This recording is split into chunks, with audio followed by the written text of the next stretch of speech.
Hello. As you know, I contribute to a newspaper called Psychic World that comes out monthly or sometimes bi-monthly, and that's published and edited by Candy Taylor, a friend of my old friend Ray Taylor, who is now editor in Spirit. And in the current publication, it's called Power of the Spirit in the Printed Word. So I'd like to read it to you. In this increasingly technological age, an age of electronic data transference, writings from ancient texts through to modern books and periodicals, all downloadable onto myriad portable devices, why do people who are able to read still like what we call hard copy, printed on sheets of paper? I, for one, am immensely reassured when I look at my bookshelves crammed with other people's thoughts. It's like a memory stick. Each title reminds me of the author and the information they've laid down therein. Each title reminds me of the author and the information they have laid down therein, whether fact or fiction. And this also reminds me that time is never-endingly moving forward, and yet can be made to run backwards and stand still there by picking up a book or journal once read 10, 20, 30, 40, 50, 60, or even 70 years ago by oneself, that on reading it again takes one back to revisit one's own past. The authors too, whether having recently committed their thoughts to paper, or those who lived here a very long time ago, some whose writing stretches back into antiquity, are in this new time frame all present with you. And I also enjoy picking up a magazine or newspaper, turning over its pages at random times, sometimes years later after its publication date, to read what is contained therein. The physical connection, just holding the book or periodical, links you to both the material world you lived in a long time ago, the people who occupied that time and space with you, and the thoughts that existed in your mind back then. I remember after inheriting my mother's books, how as I looked through them, I would come across a marker with handwritten notes telling me her thoughts on a particular passage.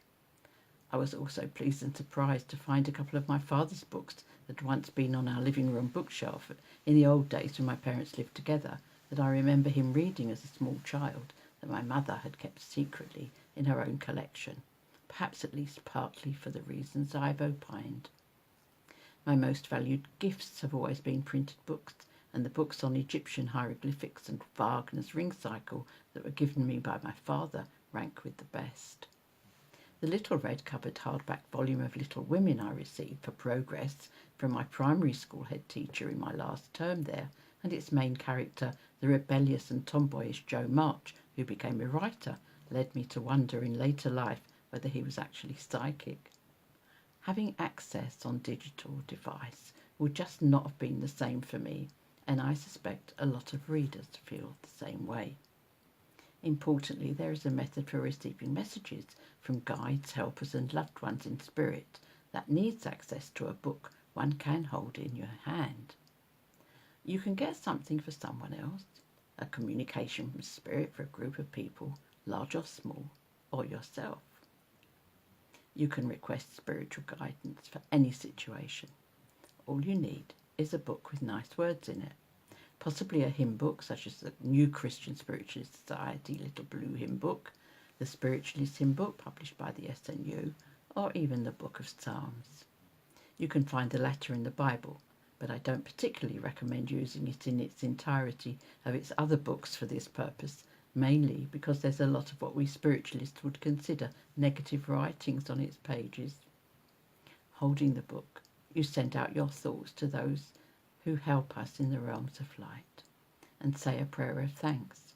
Dear Lord, I thank you for all your mercies to me and my family and friends, for the healing we've all received throughout our lives here on earth. I ask now for some help for, and here you say for whom, and I know that those who care for us will guide me to the passage most significant at this time. Amen.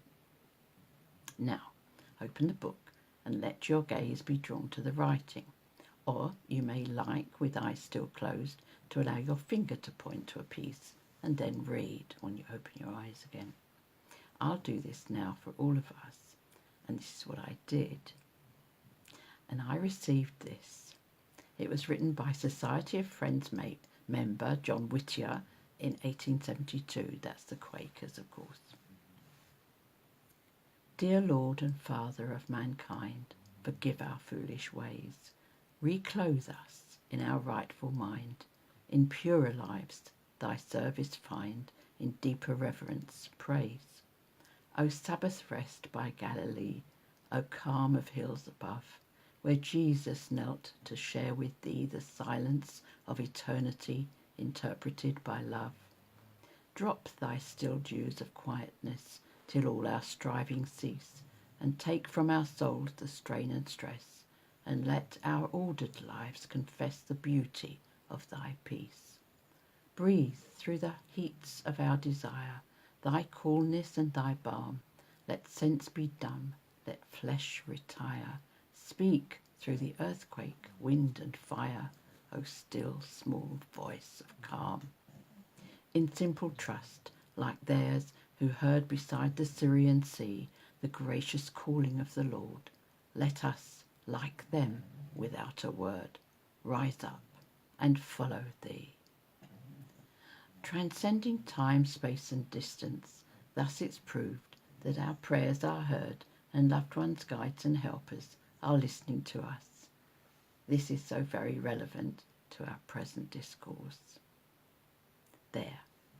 And I signed off, of course, as Rev Lyn Gibb-de, and I'm very happy that I'm an ordained spiritualist minister, that I do follow Jesus, and I like to try to have mind of his example and his teachings. And that was mostly the two golden commandments, that is, to love the Lord thy God with all thy heart and soul and mind, and to love one another. There. Well, I hope that you've enjoyed this chat, my reading of my article, and if you want to buy a Psychic World newspaper, it is quite possible. They have a Facebook page, Psychic World, and I also have Facebook pages, as you know, because I no doubt you're seeing me on that, and there is also a New Christian Spiritualist Society Facebook page and website for more information, www.newchristianspiritualistsociety.com. Well, I hope and pray that you are well, that you stay well, and that if you are sick or unwell, that you will be helped and given healing as we speak together at this time. God bless you, and I will speak to you again soon.